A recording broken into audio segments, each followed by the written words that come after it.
Assalamualaikum warahmatullahi wabarakatuh. Waalaikumsalam warahmatullahi wabarakatuh.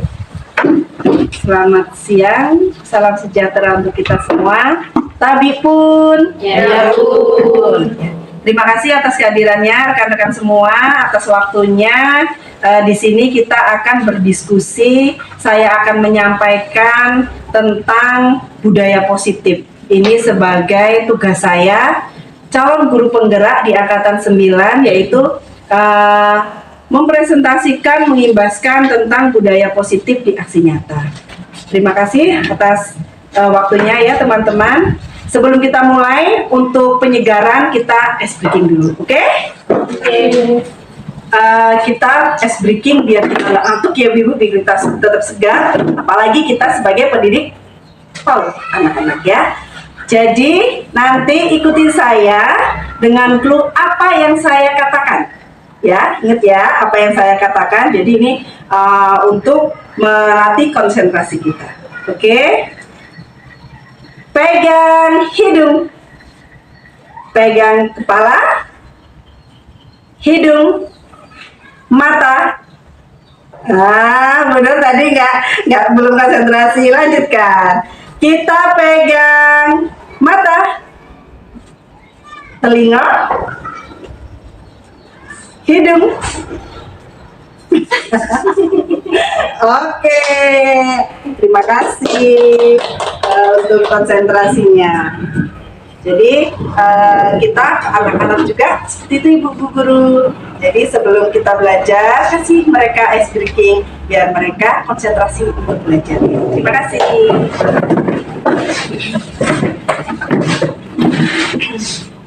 Selanjutnya di sini kita ada tema, yaitu keyakinan kelas, Bu. Kalau dulu sebelum saya mempelajari di guru penggerak, kita mengenal dengan peraturan kelas ya. Kalau peraturan kelas, tapi itu kayaknya seperti kita itu aturan itu yang keras. Anak takut dengan peraturan-peraturan kelas. Nah, sekarang kita membuat keyakinan kelas. Keyakinan kelas itu disepakati oleh guru dan anak.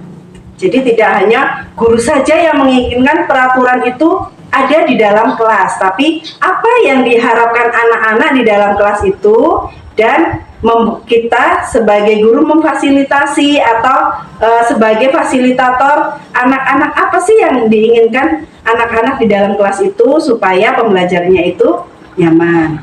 Nah, sebagai contoh, kemarin saya sudah membuat peraturan keyakinan kelas di dalam kelas saya. Nah, besok ibu guru juga, ibu-ibu juga membuat keyakinan kelas di kelas ibu guru masing-masing dengan kesepakatan anak-anak.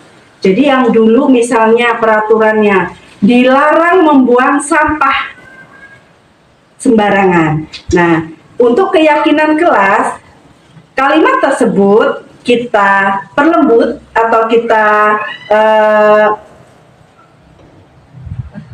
perhalus ya ke anak-anak, yaitu cintai kebersihan. Saya cinta kebersihan. Dengan apa anak-anak kita cinta kebersihan? Dengan tidak membuang sampah sembarangan. Jadi peraturan di kelas, keyakinan di kelas itu tidak dilarang membuang sampah. Sekarang tidak diberlakukan lagi karena kita menuntun anak-anak itu sesuai dengan kodrat anak-anak sendiri, kodrat zaman. Jadi menuntun anak itu sesuai dengan zamannya. Karena sekarang kalau kita keras dengan anak ya ibu-ibu ya, anak-anak kadang tidak nurut malahan ya. Anak-anak kadang-kadang menentang kita, tapi dengan bahasa yang lembut dan kita mengikuti cara anak-anak, insya Allah pembelajaran akan nyaman di kelas kita. Oke, kita lanjutkan ibu-ibu ya. Kita masuk ke disiplin positif. Apa itu disiplin ibu-ibu? Pendapat ibu apa itu disiplin? Silakan.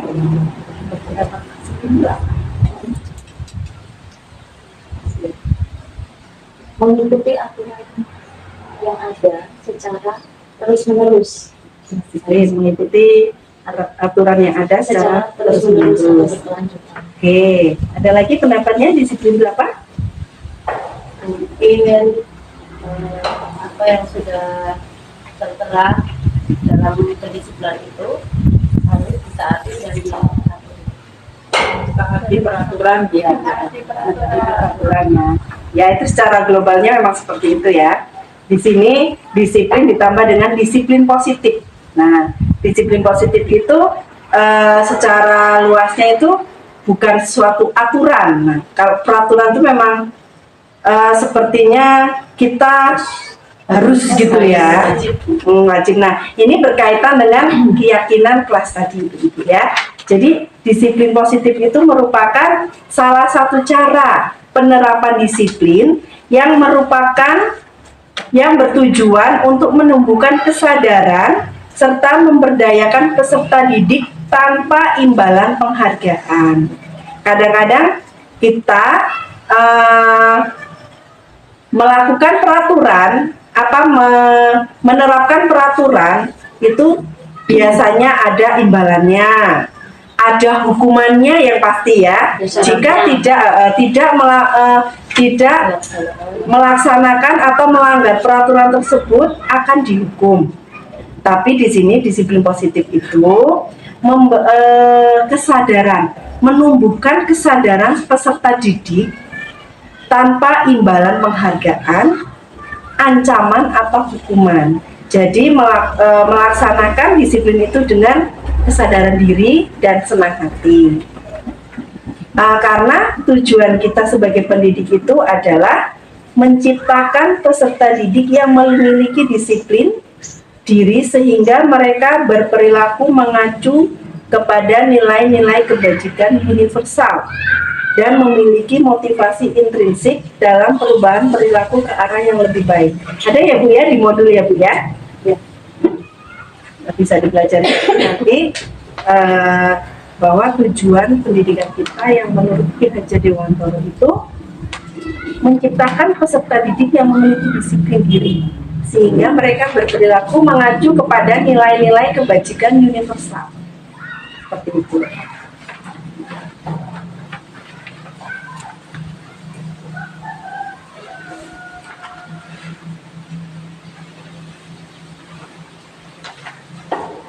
Nilai-nilai yang disepakati bersama, lepas dari suku bangsa, agama, bahasa maupun latar belakangnya itu disebut nilai-nilai kebajikan. Jadi seperti di sekolah kita mempunyai anak yang beragama Islam, beragama Katolik, beragama Hindu. Tapi di situ kita bisa menjadi satu kesatuan tanpa ada perbedaan.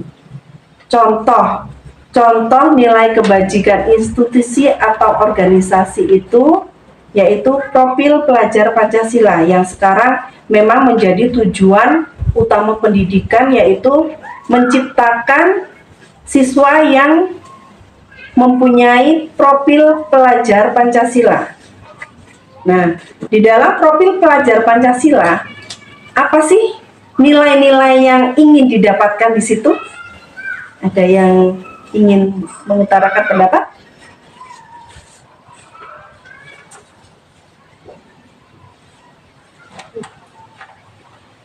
Kalau belajar Pancasila mungkin dari Pancasila itu sendiri kan, kalau yang pertama itu ketuhanan yang Maha Esa mungkin ya itu bertakwa, pasti ya, itu pasti ya. bertakwa, mungkin mandiri, terus kreatif juga mungkin Bu.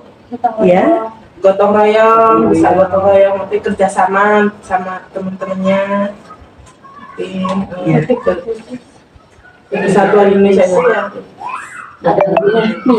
ya. Ya, gitu ya. Di dalam lagunya itu kan kita pelajar Pancasila gitu ya. Semua pendapat Ibu itu benar bahwa yang menjadi dasar dari tujuan profil pelajar Pancasila yaitu beriman dan bertakwa sebagai salah satu isi dari Pancasila ya Bu ya. Yang pertama itu pasti beriman dan bertakwa pada Tuhan Yang Maha Esa. Selanjutnya mandiri, bernalar kritis, berkebinekaan global, bergotong royong, dan kreatif. Nah, itu yang menjadi tujuan kita sebagai pendidik untuk membimbing anak-anak. Selanjutnya, selain profil pelajar Pancasila, nilai kebajikan institusi atau organisasi yang lain yaitu Ibu Primary Years Program. Apa ya? Saya juga baru baca ini ya ibu-ibu ya, kita pelajari bareng-bareng ya. IBO Primary Years Program dalam kurung PYP. PYP yaitu Primary Years Program. Apa yaitu Ibu Primary Years Program?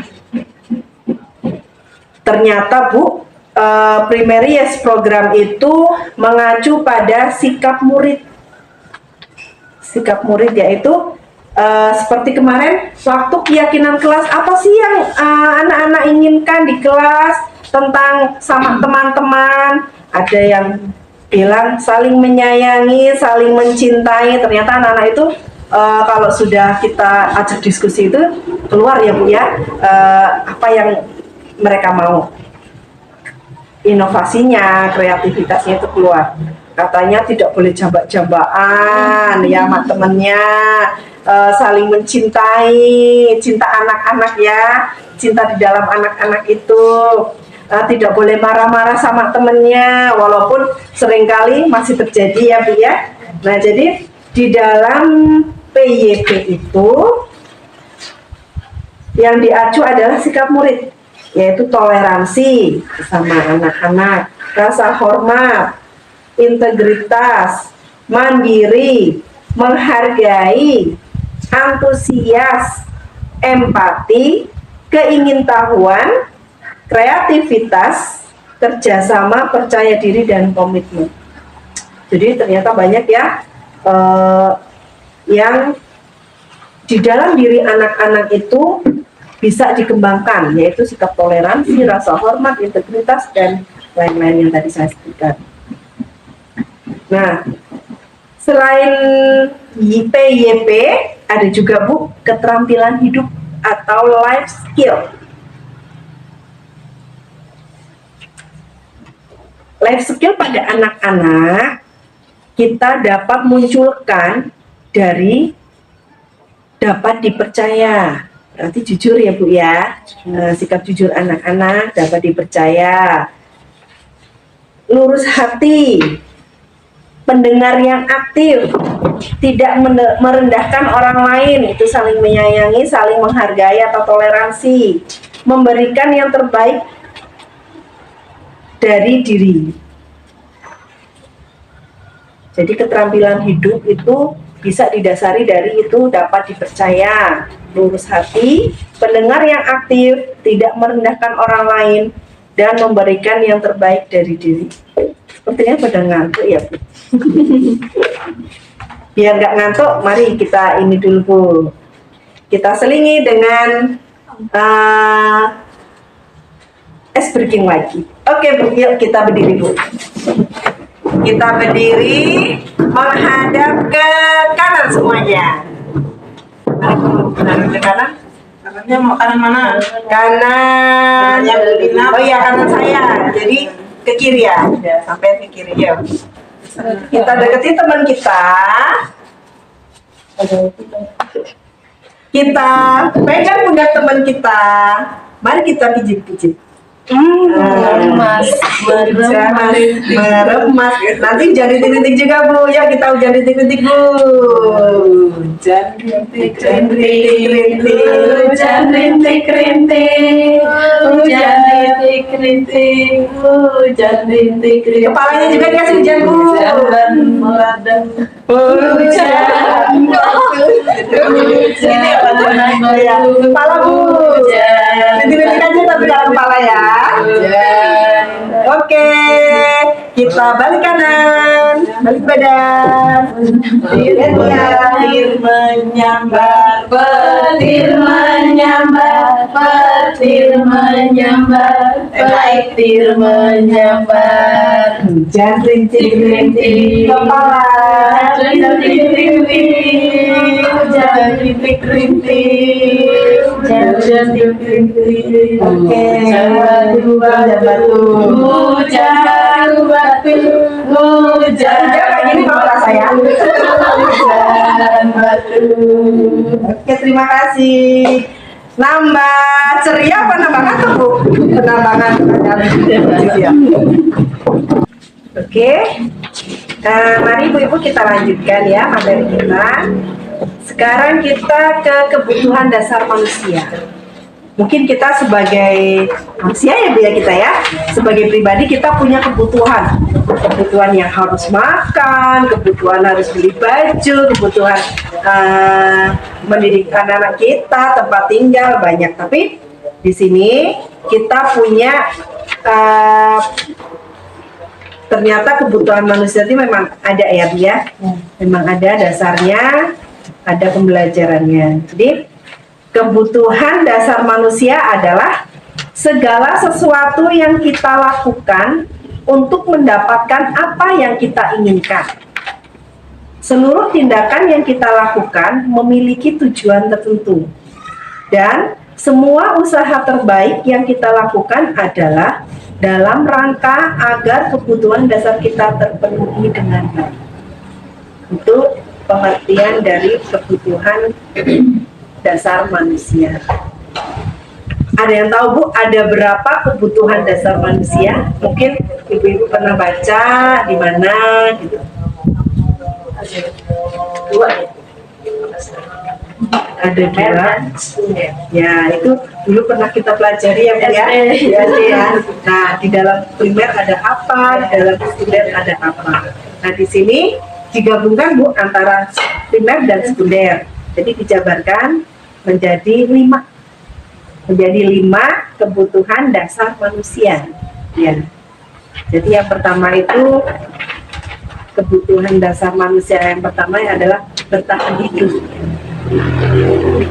Bertahan hidup itu jadi seperti keyakinan kelas tadi, dilarang membuang sampah sembarangan. Ada kalimat yang lebih simpel, lebih sederhana, yaitu aku cinta kebersihan. Nah, jadi di sini mungkin sudah dijadikan keyakinan baik ya Bu ya, keyakinan yang positif, yaitu bertahan hidup. Di dalam bertahan hidup itu apa sih kebutuhan kita? Nah, di dalam bertahan hidup, kebutuhan itu ada kebutuhan makanan. Nah, makan seperti primer ya, kebutuhan primer kita ya. Makanan, pakaian, tempat tinggal, keamanan, dan kesehatan. Itu yang mencakup kebutuhan bertahan hidup. Kemudian kebutuhan dasar manusia yang kedua yaitu kasih sayang dan rasa diterima. Kasih sayang dan rasa diterima. Menurut ibu-ibu, apa itu di dalamnya? Ada apa? Di dalam kebutuhan kasih sayang dan rasa diterima. Mungkin ada yang berpendapat?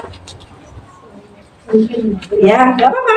kalau Kita belajar bareng-bareng. ya kalau mungkin pendapat saya, kalau dari kasih sayang dan rasa diterima itu anak-anak itu mereka diakui, dihargai, dihormati kalau ternyata dia adalah sesuatu jati diri yang berpotensi, yang pintar, mungkin kalau kita sering sebut, terus disiplin. Jadi kita meyakini, menghormati, menghargai si anak bahwa dia adalah fitrahnya anak yang baik.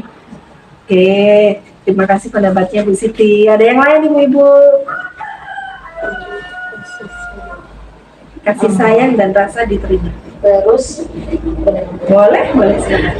Terus kalau kita juga menurut ini kasih sayang, jadi kita itu tidak mengharapkan anak itu juga harus menuruti apa kemauan kita, tapi kita dulu yang mengikuti kemauan si anak dulu, baru si anak nanti akan perlahan mengetahui apa sih yang dulu itu mau. Oke, terima kasih. Tepuk tangan buat Mbak.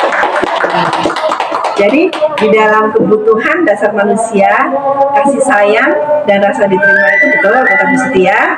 Jadi rasa diterima, diperdulikan, diperdulikan kan sama aja kita perhatian gitu kan ya. Nah terus berbagi, kerjasama, menjadi bagian dalam kelompok. Jadi tadi benar kata Bu Siti. Jadi kita akui anak-anak itu memang punya potensi dan harus kita hargai. Itu adalah kebutuhan kasih sayang dan rasa diterima. Kemudian kebutuhan dasar manusia yang ketiga yaitu penguasaan.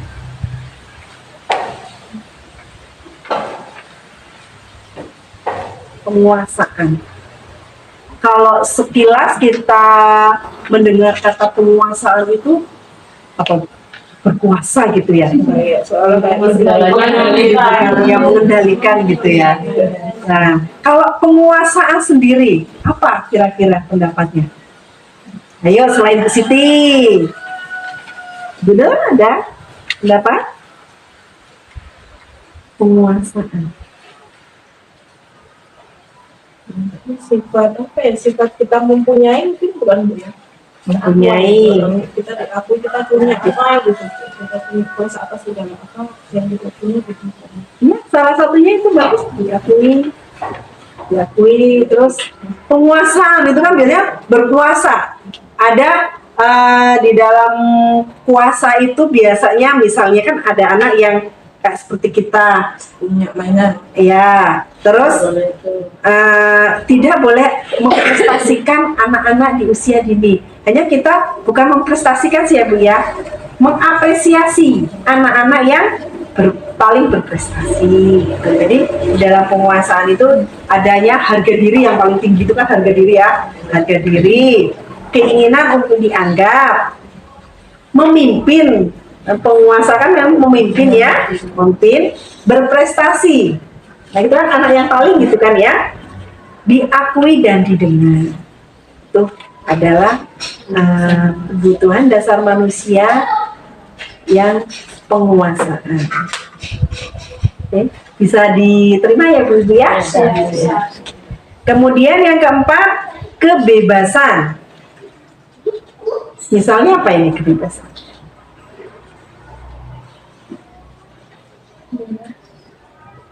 Kebebasan. Mungkin kebebasan ini bisa diartikan kita ke anak-anak itu apa namanya, nggak terlalu sama anak-anak, nggak terlalu di apa ya namanya ya, kekang gitu loh ya, artinya diberi kebebasan, tapi dalam hal ini boleh dikasih antara jarak atau waktu gitu antara orang tua sama murid, orang tua sama anak. Jadi kebebasannya itu nggak terlalu bebas banget. Oke, terima kasih pendapatnya. Ada lagi? Kebebasan. kebebasan dulu kalau di anak-anak itu kebebasan di mainan mungkin Bu bebas gitu. Ya bisa memilih ya, bebas memilih ya. Nah betul sekali. Jadi mungkin apa yang dipikirkan kita ya itulah ya kebebasan kepada anak-anak itu meliputi mandiri. Anak itu mandiri, terus memiliki pilihan. Betul ya tadi ya, memiliki pilihan apa yang dia inginkan, apa yang dia mau, pendapat ya. Mencoba hal yang baru, itu bebas mencoba hal yang baru.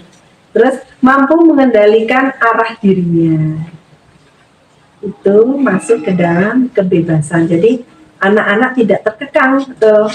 Jadi orang tua sebagai kita yang tua itu tidak boleh mengekang anak-anak. Dan yang terakhir, kebutuhan dasar manusia yang terakhir yaitu kesenangan, hiburan ya. hal yang paling sederhana itu tertawa. Kita tertawa itu ada hal yang senang, udah senang ya Bu ya. Insya Allah kita sebagai pengajaran anak PAUD kita tertawa ya Bu ya. Tertawa, kadang-kadang melihat anak-anak, tingkah anak-anak yang bermacam-macam itu. Jadi itu merupakan kebutuhan kesenangan kita. Kesenangan kita ya, bermain humor, bermain, antusiasme, tertawa itu merupakan 5 kebutuhan dasar manusia di lingkup kesenangan. Kita lanjutkan materinya. Kita masuk ke segitiga restitusi. Oh yo, restitusi ya. Saya juga baru mendapatkan ini di guru penggerak. Ternyata memang sangat bermanfaat ya. Jadi besok Bu Desi, Bu Siti, Bu Ima yang sudah punya kesempatan ikut di guru penggerak, ayo kita ikut guru penggerak. Belajarnya menyenangkan, banyak ilmu yang kita dapat. Oke. Kita masuk ke segitiga restitusi. Apa sih di segitiga restitusi itu? Pernah ada yang baca Bu, restitusi itu apa? Belum ya? Baru dengar ya Bu ya. Sama seperti kemarin waktu saya ditanya juga, kayaknya baru dengar Bu. Jadi restitusi itu sendiri adalah proses menciptakan kondisi bagi murid untuk memperbaiki kesalahan mereka sehingga mereka bisa kembali ke kelompok mereka dengan karakter yang lebih kuat. Itu menurut Gosen di tahun 2004. Nah, jadi restitusi itu suatu proses yang dijalankan oleh guru agar dapat menghasilkan murid yang mandiri dan bertanggung jawab. Kadang kita mengamati anak-anak dalam berbincang, dalam berkelompok, bersosial itu tidak menyadari bahwa di situ ada proses yang bisa kita lakukan dengan segitiga restitusi. Contohnya Bu,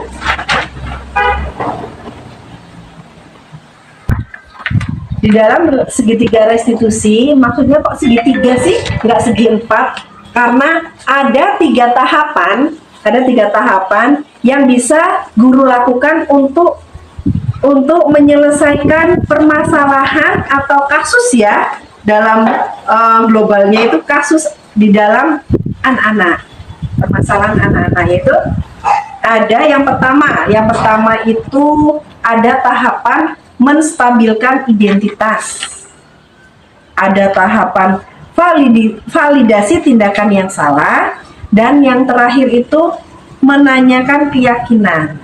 Nah, kita bahas satu-satu ya Bu ya. Apa sih menstabilkan identitas?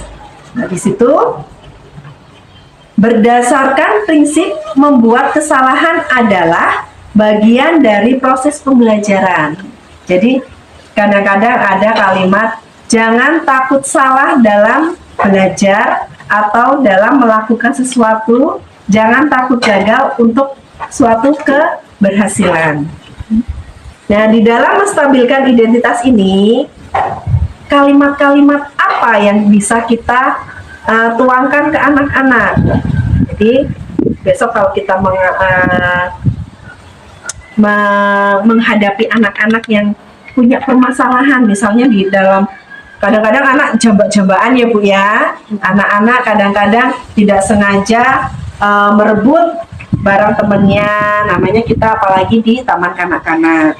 Jadi menstabilkan identitas itu bisa kita laksanakan dengan berbuat salah itu wajar, komunikasi dengan anak-anak kita. Berbuat salah itu wajar ya nak ya, tidak ada manusia yang sempurna ya nak. Ibu bapak juga pernah melakukan itu, jadi kita menguatkan anak-anak dalam menyelesaikan masalahnya.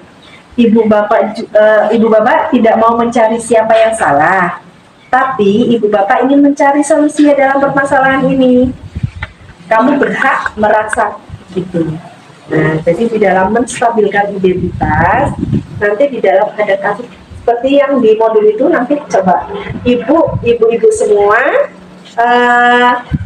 menyelesaikan permasalahan anak-anak di dalam modul yang saya bagi itu, contoh kasusnya itu dengan segitiga restitusi. Itu menstabilkan identitas. Selanjutnya, validasi tindakan yang salah.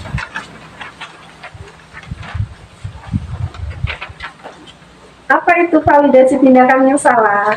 Validasi tindakan yang salah yaitu berdasarkan prinsip setiap perilaku berupaya memenuhi suatu kebutuhan tertentu. Misalnya, merebut mainan itu karena kita ingin mendapatkan mainan itu. Atau sebenarnya kita mau pinjem tapi cara kita salah. Nah itu kita sebagai guru bisa memfasilitasi anak-anak dengan kalimat seperti ini. Kamu pasti punya alasan mengapa melakukan hal itu, nak.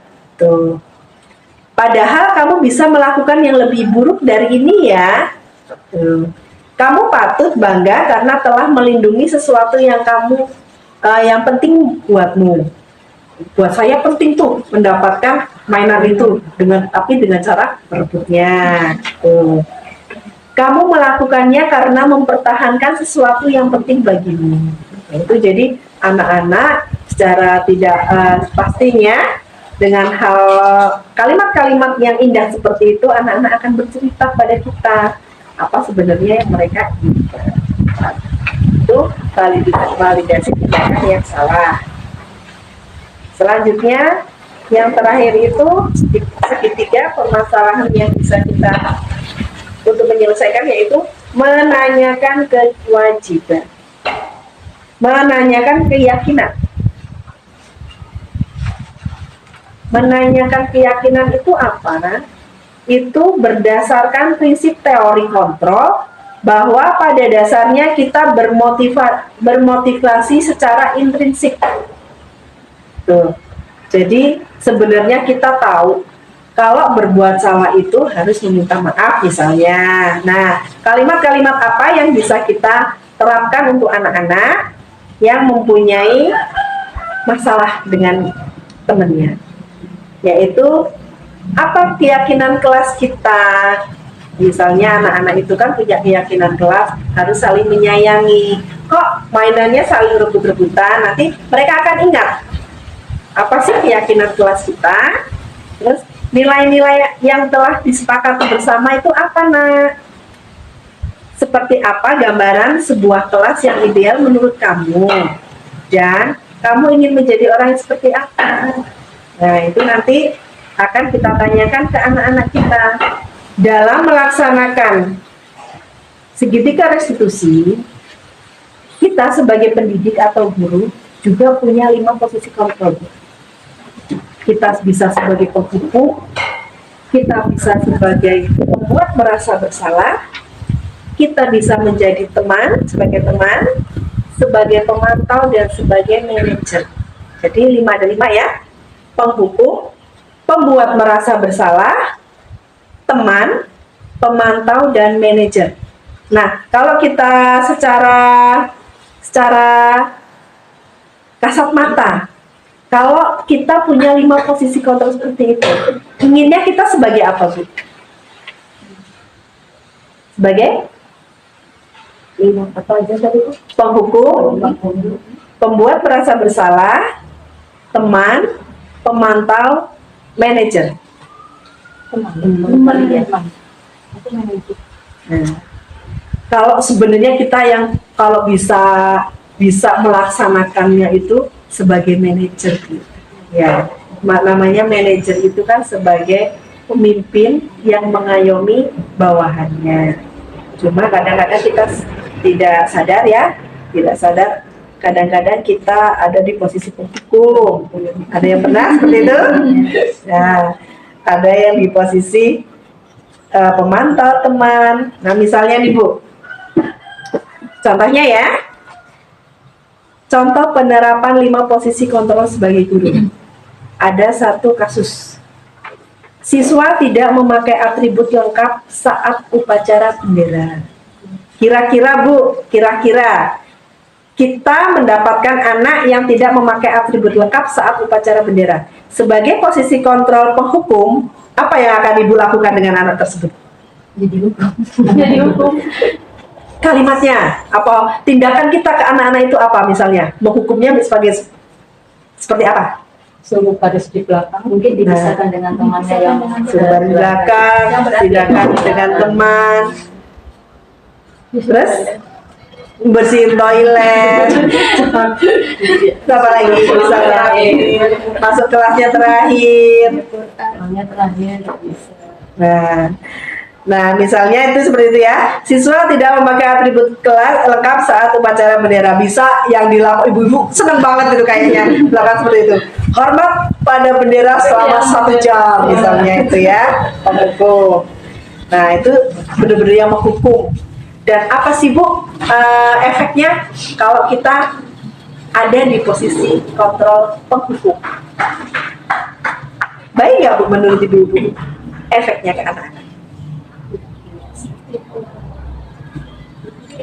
Baik, mungkin besok dia jadi pulang lebih nggak mulai lagi, besok lagi lebih mau berangkat sekolah lebih teliti. Lainnya apa? Nasinya, kopinya belum pakai, belum lengkap, diberikan ngetek lagi, kelengkapan seragamnya. Ya betul sekali. Jadi penghukum itu kadang-kadang ada nilai positif dan ada nilai negatifnya.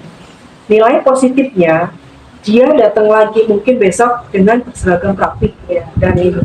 Tapi kita tidak tahu apa yang dilakukan di rumah di balik dia berseragam rapi itu karena takut dihukum. Mungkin dia marah-marah dengan orang tuanya, saya harus rapi, harus beratribut lengkap supaya tidak dihukum. Nah itu berarti tidak sesuai dengan kemauan dia sendiri. Itu dia seperti itu karena takut dihukum. Kadang-kadang menjadikan guru itu sebagai musuh. Nah itu bisa jadi ya. Kalau positifnya memang ya ada positifnya, dia akan rapi besok kemudian harinya. Cuma negatifnya seperti itu. Jadi mungkin sebenarnya kita tidak cocok ya sebagai penghukum ya. Kemudian pembuat merasa bersalah. Nah, anak itu merasa, saya bersalah. Kira-kira apa yang akan ibu lakukan dengan siswa tidak memakai atribut lengkap suatu pada saat upacara bendera? Kita di posisi pembuat merasa bersalah. Kira-kira apa yang akan ibu lakukan atau ibu sampaikan ke anak itu? Ayo.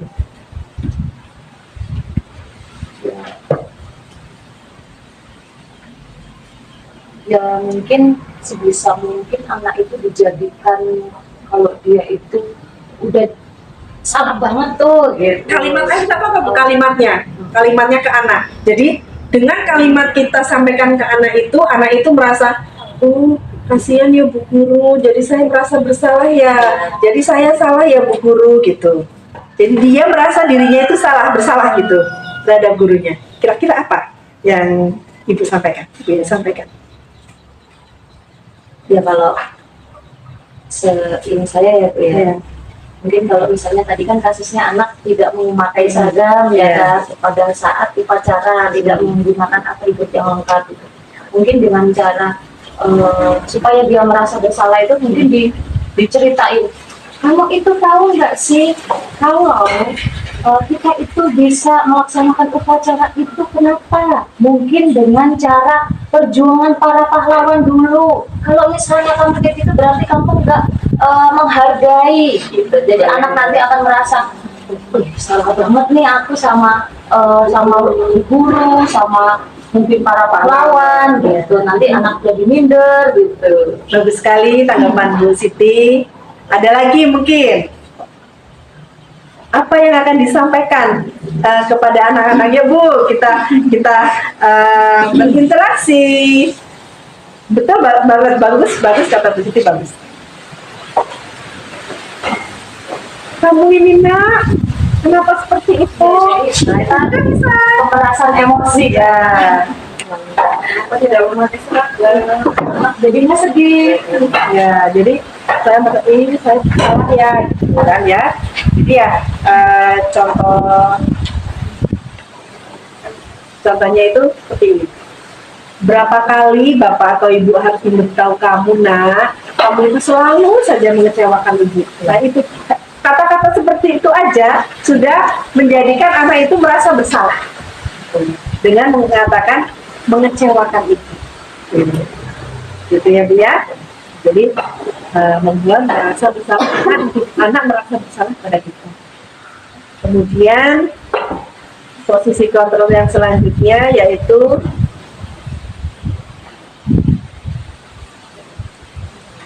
sebagai teman. Nah, siswa tidak memakai atribut lengkap saat upacara bendera. Kira-kira bagaimana? Kita menganggap itu teman kita. Kalimatnya seperti apa yang Ibu sampaikan ke anak? Jadi tidak ada jarak tuh antara guru dan anak. Sebenarnya sebagai teman itu sering kita lakukan.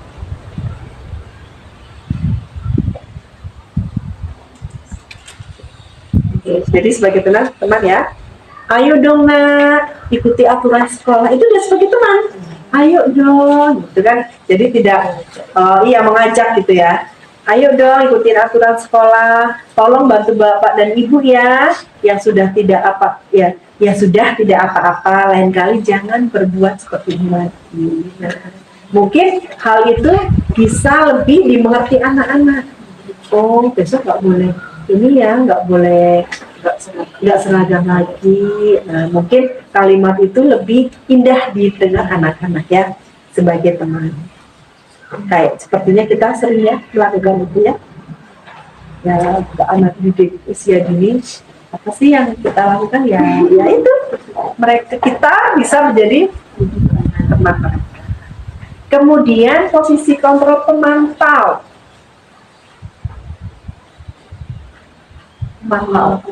Ya, jadi kita dengan pantauan, yaitu kamu sudah melanggar peraturan sekolah, kamu tahu konsekuensinya. Setelah upacara, kamu beri atributnya, jangan dilakukan.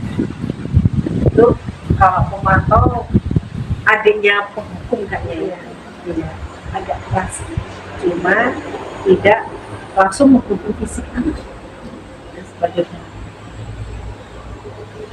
Dan yang terakhir itu sebagai manajer. Sebagai manajer itu kita lebih mengayomi anak-anak walaupun anak-anak melakukan kesalahan. Yaitu dengan misalnya dengan kasus yang siswa tidak memakai atribut lengkap saat upacara bendera, kita dalam posisi manajer, kontrol manajer, kita bisa menyampaikan dengan anak-anak, apakah kamu tahu kesalahanmu? Kira-kira bagaimana kamu memperbaiki kesalahanmu? Itu lebih bijak ya, lebih bijak. Jadi anak-anak akan menjawab apa kesalahan mereka sendiri, terus anak-anak juga akan menjawab apa solusinya dari kesalahan mereka.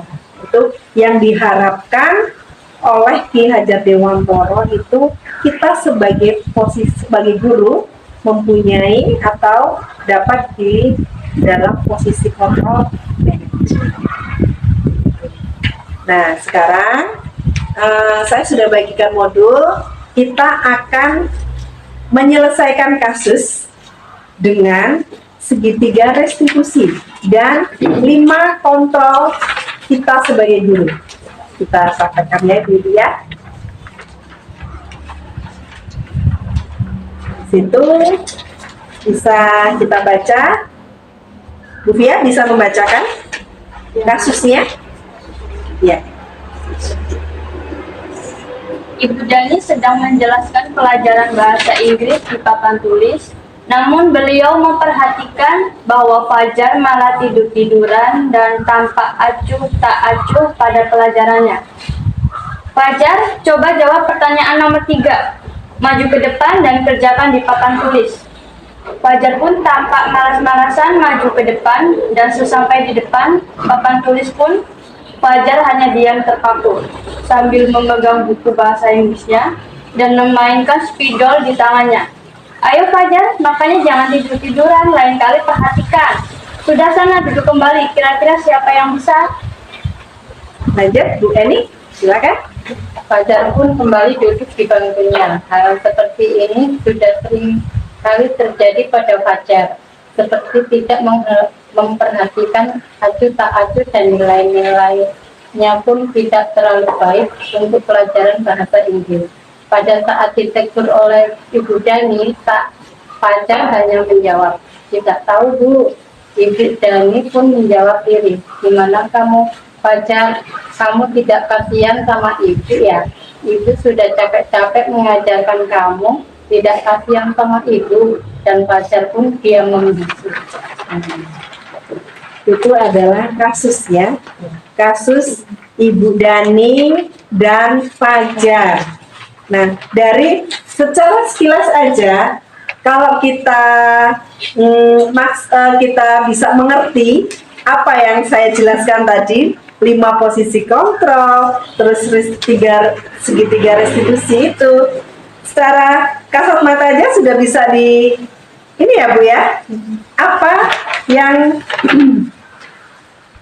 segitiga restitusi apa yang sudah dijalankan oleh Ibu Dani, dan posisi kontrol apa yang ada pada Ibu Dani di kasus tersebut.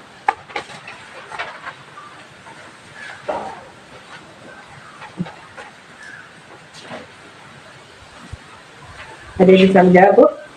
Posisi kontrol apa yang diambil oleh Ibu Dani dalam pendekatannya kepada Fajar?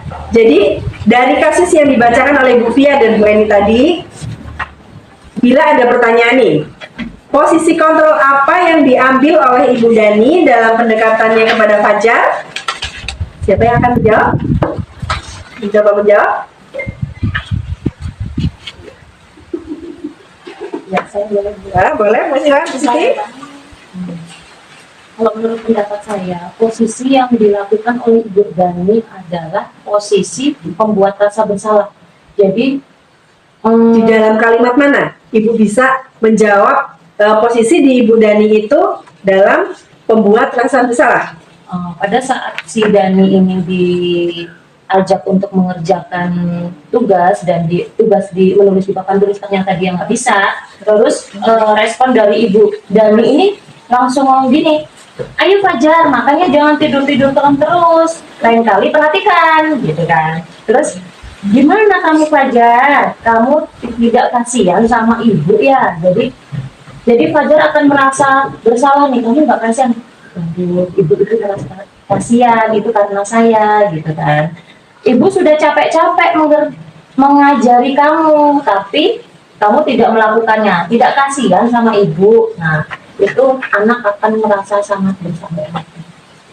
Terima kasih, tepuk tangan buat Bu Siti. Alhamdulillah, berarti Bu Siti mengerti ya apa yang saya jabarkan tadi ya. Alhamdulillah, terima kasih. Ya benar, posisi kontrol di Ibu Dani itu membuat merasa bersalah. Jadi Dani merasa bersalah dengan gurunya dengan kalimat Dani yang, "Kamu tidak kasihan dengan Ibu." Tuh. Kemudian pertanyaan nomor 2, membaca sikap Fajar, kira-kira kebutuhan apa yang diperlukan oleh Fajar? Siapa yang akan menjawab? Silakan, Bu Eni, silakan. Kebutuhan cinta dan kasih sayang dan kebutuhan kebebasan. Ya, betul. Jadi dengan sikap Fajar seperti itu, mungkin dia butuh kasih sayang ya, butuh kasih sayang dan kebebasan. Ya, betul sekali Bu Eni. Terima kasih atas jawabannya. Kemudian pertanyaan yang ketiga.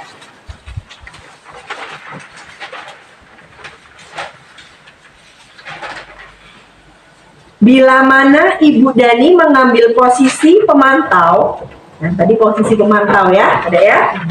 Apa yang akan dilakukan atau dikatakan olehnya? Pertanyaan-pertanyaan seperti apa yang akan diberikan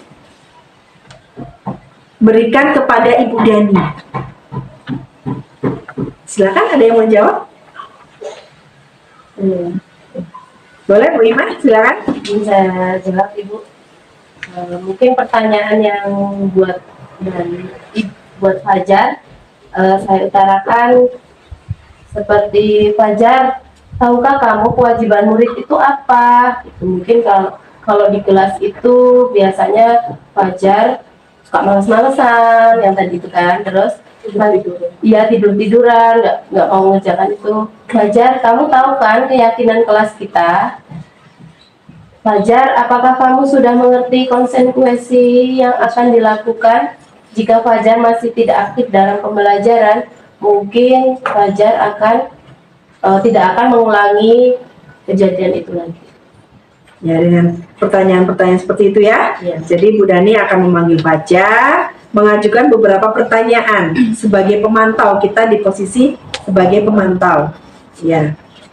Fajar, tahukah kamu kewajiban murid itu apa aja? Tuh, jadi mungkin nanti Fajar kan akan menjawab kewajiban murid itu apa. Oke, itu bila mana Ibu Dani mengambil posisi pemantau. Kemudian, apabila Anda adalah kepala sekolah, Fajar, dan mengetahui hal tersebut, apa yang akan ditindaklanjuti oleh kepala sekolah? Ada yang akan mencoba menjawab? Kita sebagai sekolah-sekolah Ya. kita memanggil Ibu Dani tadi sebagai mata pelajaran bahasa Inggris Ya, betul.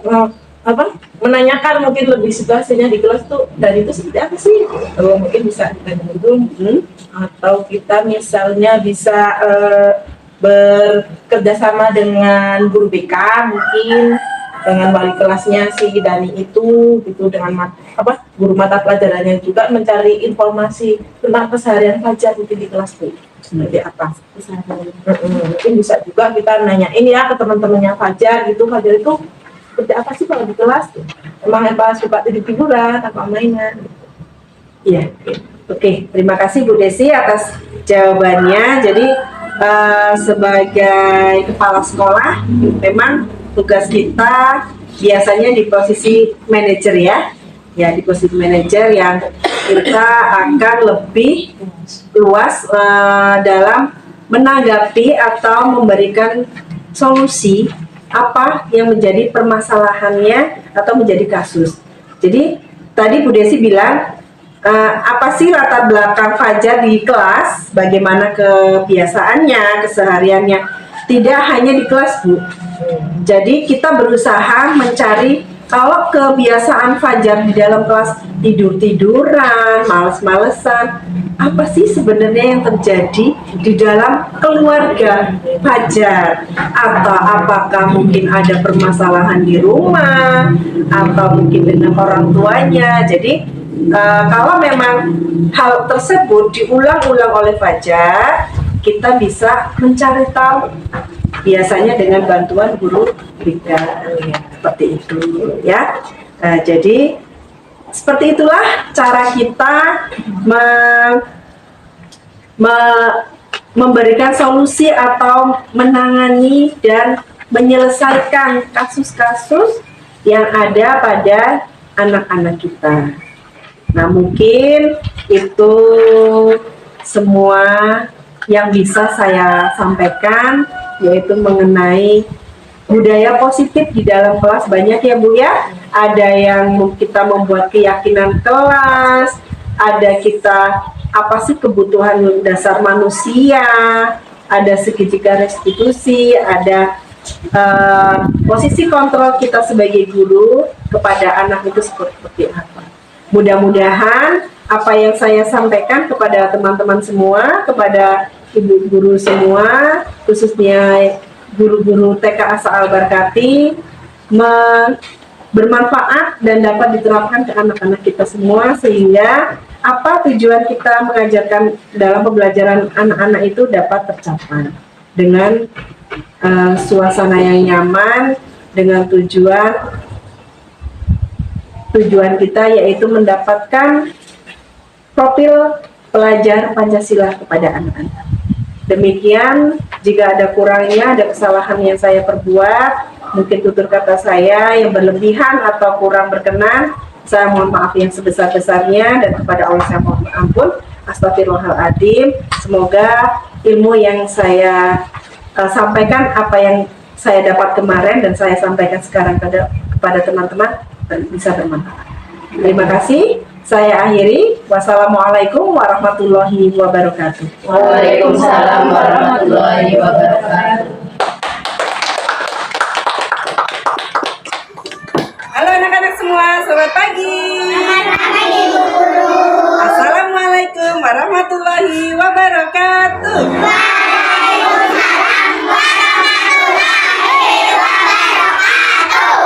Apa kabar anak soleh dan soleha?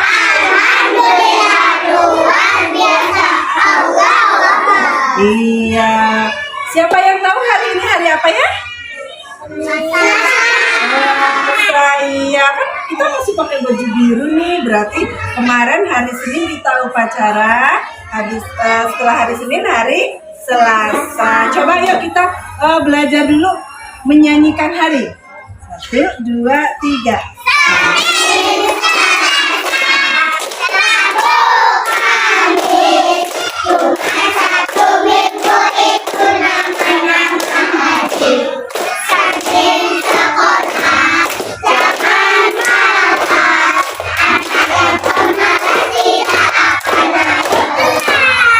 Good, tepuk tangan. Nah, sebelum belajar kita mau berdoa terlebih dahulu. Siapa yang mau memimpin doa? Aku. Boleh maju ke depan? Yuk, Raisa maju ke depan. Kita mimpin doa teman-teman ya. Berani Raisa? Enggak. Siapa yang berani? Berani? Berani ya? Ya, sini.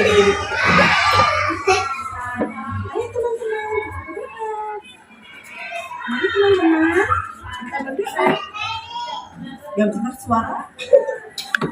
Mari teman-teman, kita berdoa. Tutup buka.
Kita berdoa. Bismillahirrahmanirrahim. Alhamdulillahirabbil alamin. Arrahmanirrahim. Maliki yaumiddin. Iyyaka na'budu wa iyyaka nasta'in. Ihdinas siratal mustaqim. Siratal ladzina an'amta 'alaihim ghairil maghdubi 'alaihim waladdallin. Amin. Bismillahirrahmanirrahim.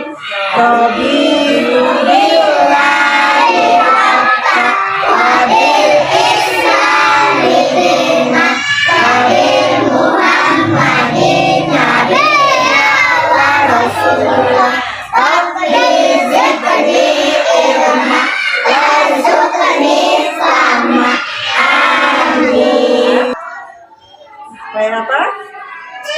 Supaya pintar belajar. Oke kelas, hari ini kita mau membuat keyakinan kelas. Ya? Ada yang tahu keyakinan kelas itu apa? Belum tahu ya? Nah, keyakinan kelas itu kita mau bikin kesepakatan tuh biar kelas kita itu rapi, kelas kita itu nyaman, jadi belajarnya enak, enjoy. Oke, nih Bu Lina mau nanya, kalau biar kelas kita nyaman, apa nih yang diinginkan sama anak-anak Bu Guru di kelas itu apa? Coba ya dijawab yuk. Apa yang diinginkan? Apa? Gimana ya? Tiga.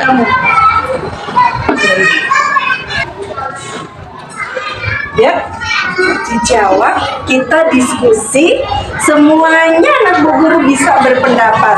Apa yang diinginkan anak-anak Bu Guru biar kelasnya nyaman? Siapa yang mau menjawab? Ya, buang sampahnya di mana? Di tempat sampah ya. Oh, tidak boleh menangis. Terus apa lagi? Tidak boleh? Oh, tidak boleh takut sama temennya. Bagus. Sayang temennya. Apa lagi? Tidak boleh menangis. Oh, tidak boleh marah-marah sama temannya. Ya? Cinta temennya. Hebat-hebat. Sebelah sini kan belum ada yang bersuara. Pengennya apa kalau di kelas itu? Apa nih? Ikut temennya tadi ya? Iya ya. Oh, udah dijawab sama temennya. Ada lagi? Tadi ada yang jawab. Oh, tidak boleh menjambak-jambakin temennya. Ada yang pernah menjambak-jambakin ya? Oh iya, pinter. Tadi ada yang menjawab buang sampah di tempat sampah. Ada yang menjawab menyayangi temennya, nggak boleh nakal. Terus nggak boleh nangis. Ya, pinter semua. Nah, yuk kita bikin kesepakatan keyakinan kelas dari semua yang diinginkan sama anak guru. Oke? Nah, tadi karena kita nggak boleh buang sampah sembarangan, kita bikin keyakinan kelasnya itu begini.